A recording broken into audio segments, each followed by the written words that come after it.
ต้มยังก่อนต้มยังก่อนทอดทอดทีนี่แม่นน้ำมันบ่นี่น้ำมันอะปะน้ำมันสิบอาหารยุโรปลูกของเพิ่งโอ้มีหอดผักกาดของมักได้นี่ผักกาดมันว่ามีผักสลัดทำบ่ได้ไปซื้อมาอ๋อที่จริงใส่ผักสลัดมันต้องลงเรือเนาะจังสิพอสลัดผักไส้มีหอดผักใส่ของแท้เลยอีหยังนี่เนื้อสเต็กโอ้ตัวนี้บ่ที่สเต็กแม่ครับเนี่ยพีคันยาอีหยังก็พิคานยาคั่นยาคันยาแต่ละชื่อแก้มกลงัวโอ้เนี่ยแม่นครับโอ้ซีนดากแม่นซีนดากบ้านเฮาเอิ้นซีนดากงามจังผมมันอันนี้ไปเที่ยวนึงแล้วเดี๋ยวเข้าไปอันย่างซ้ำค้างโอ้ย่างเทื่อนึงแล้วแม่นครับโอ้สิได้ย่างซ้ำอีกแม่นย่างไฟอ่อนๆต่อยมากินย่าง2รอบผมต้องย่าง2รอบบ่ที่จริงก็ย่างรอบนึงนั่นแหละอันนี้เขาเอิ้นว่าสเต็กเป็นบ่นี่แม่นครับตัวนี้องค์ประกอบเพิ่นเป็นแม่นครับอันนี้มันทอดนี่ทอดมันอ๋อมันทอดมันว่ามันต้มนี่ดอกฝดอังลางน้ำมันใส่น้ำมันหลายเพิ่นอันนี้บ่อุปกรณ์เสริมเนี่ยอยู่ในอันนี้สิเฮ็ดน้ำสลัดให้พ่อกินโอ้สลัดนี่หม่องย่างเพิ่นก็ได้เตาอังโลนำพุ่นแหล้วเตายังก่อเตาอังโลต้องไปเรียนก่อนอันนี้มันว่าที่เขาเอิ้นสเต็กที่ต่างดาวเขาเจ้ากินต่างประเทศต่างประเทศเขาเจ้ากินแม่นบ่แม่นมันถ้าเฮาเฮ็ดเองอยู่บ้านเฮาสิเฮ็ดได้บ่นี่เฮ็ดได้มันต้องไปเรียนบ่นี่เรียนครับเรียนได้ศึกษาอยู่บ่แม่นของผมนี่เรียนอยู่โอ้อันบ้านนี้คันสมมุติว่าพ่อสิเฮ็ดนี่คันสมมุติว่าเอาอยากเรียนเอาอยากเฮ็ดสเต็กโดนปานใดใช้เวลาโดนปานใดก็คนเก่งๆปองๆขยันแน่ก็ปีเดียวก็เป็นแล้วโอ้ปีนึงก็เป็นบ่แม่นครับปีนึงก็เป็นโอ้ลูกก็ป้องอยู่ก็ขยันอยู่ครับจักปีลูกยังเป็น7ครับนี่มาถามต่อแล้วบันไดนี่ค่อยฮู้ว่านี่สิทอดโดนบันไดนี่ทอดมันสุกให้ทอดให้มันสุกครับที่จริงเอาไปต้มมาแล้วจะเอามาคลุกแป้งอีกทีนึงว่าน้ำมันรออีกอาทิตย์นึงต้องสิสุกนี่พอตอนนี้ฮอดวันเสาร์แล้วมันจะฮู้จังได๋จังฮู้จักว่ามันสุกหรือบ่สุกมันลอยครับมันลอยน้ำหนักมันสิเบาขึ้นของทอดอ๋ออันนี้แล้วมันบ่นี่แม่นโอ้ยเลี้ยงหุยมันจะแซ่บจังบวชแล้วอุ๊ยสิเฮ็ดหยังบัดย่างเนื้อพออีกรอบนึงโอ้แม่นโอ้ย่างทีนึงน่ะมันบ่แม่นย่างทีนึงเนี่ยคือบ่ย่างทีเดียวมันแล้วโลดเดี๋ยวเนื้อมันกระแดงอ๋อเทคนิคหน่อยเนาะบางอย่างถ้าเบิ่งบัดสุกมันสิเป็นจังได๋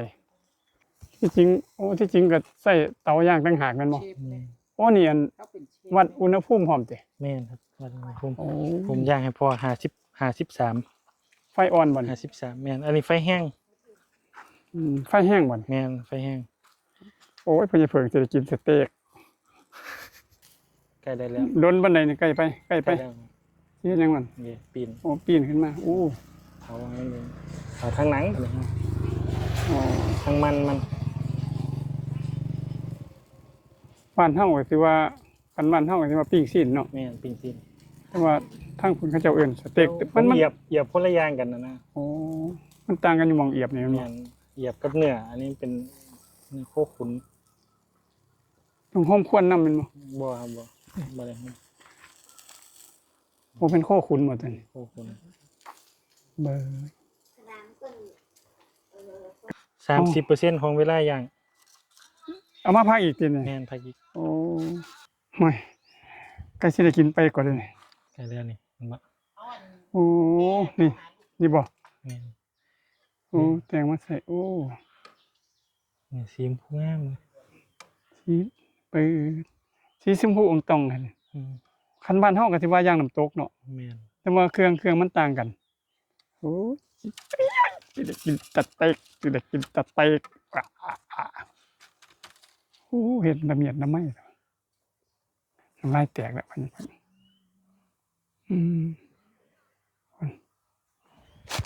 อุ้ยเป็นจะแสบเนาะ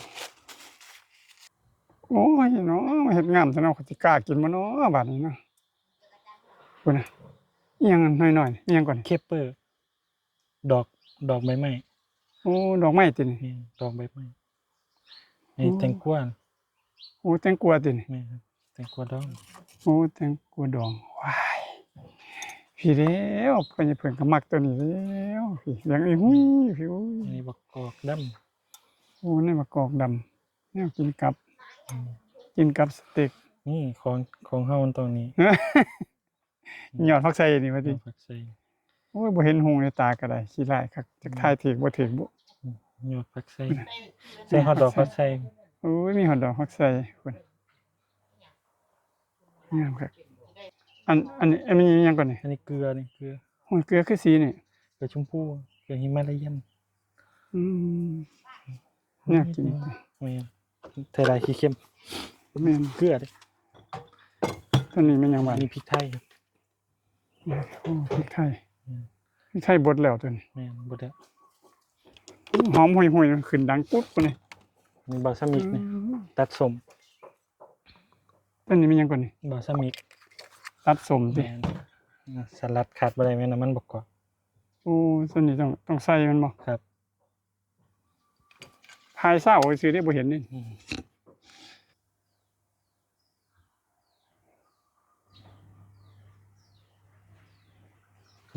มันมีตัวนี้บ่ปาด แม่นครับฮะต่อเลย อืม ทายเลย บ่วัดดีบ่ เฮ้ยทาย โอ้ยมาเด้อพี่น้องเอ้ยสวัสดีครับมากินสเต็กน้ำกันโลกของเพิ่นเอิ้นพี่น้องมากินสเต็กมันโอ้ยอีกล้ากินบ่มันคืองามคักแท้เฮ็ดงามโพดงามโพ ขอบคุณพี่น้องทุกท่านเด้อกินข้าวแซ่บนอนหลับครับทายสะดวก ไปทางใดพอเงินเบิดหนี้เบิดสินสุขูทุกคนทั้งหลังนั่นผู้ผาน้ำเที่ยงตำบลบริบูรณ์อำเภอศรีชมพูจังหวัดขอนแก่นบ้านโลกของเพิ่งพี่น้องอยากมาเที่ยมมายามกับมานะครับอย่าลืมเป็นกำลังใจกดไลค์กดแชร์กดติดตามให้พ่อใหญ่เพิ่งเน้นน้ำลายไหลน่ะให้กินอันใดก่อนเพื่องามแท้เนอ จิ้มมันกลางเลย วันนี้เลยเนาะ แม่นครับ โอ้ยเดี๋ยวเฮ็ดให้ เกลือนิดนึงบัดนิดนึงเลย ตัดออกทั้งก่อนเนาะ เอาคำนึงละแง่ๆเนาะ เปิด กินนิดนึงแม่มันสิเค็มเลยปากมัน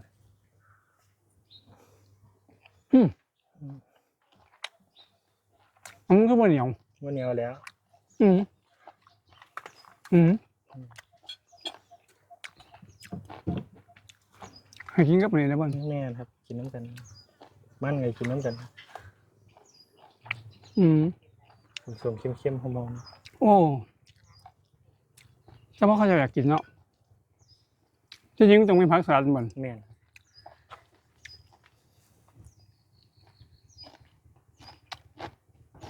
อันนี้ก็อย่าง มันกินได้เลย กินเป็น มันเป็นมันทอดเสียงเป็นได้บัน ใส่ซอมมาเถอะแซ่บไหมเขาลองเกลือสีชมพูมันเกลือชุ่มแผ่เลย กระเทียมพวก สีชมพูดี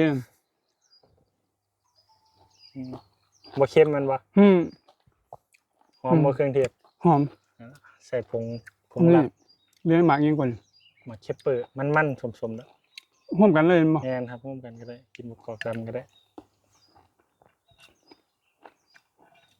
อืม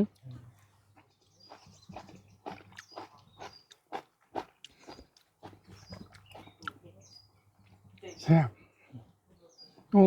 แต่พ่อมันไปเห็ด7 ปีเนาะ กูปองปีเดียวที แม่นครับผู้ฉลาดแต่ปีเดียว ผู้ฉ ข ลาด ยันเนี่ย อืมแต่ว่าลูก 7 ปี ลูกเขาจะเพิ่ง7 ปีพี่น้องเห็ด7 ปี สิวันเนี่ยแซ่บของเราอยู่ในสมเราเห็ด7 ปีมากินด้วยกันครับ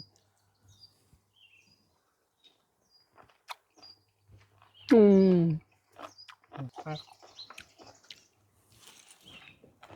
อืม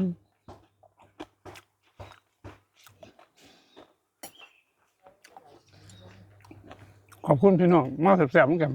ใครอยากมาเด้อบ้านไผเพิ่งซื้อมานำเฮ็ดสู้กินเซฟยุโรปเพิ่นอยู่ขอบคุณพี่น้องหลายๆครับ ขอบคุณครับ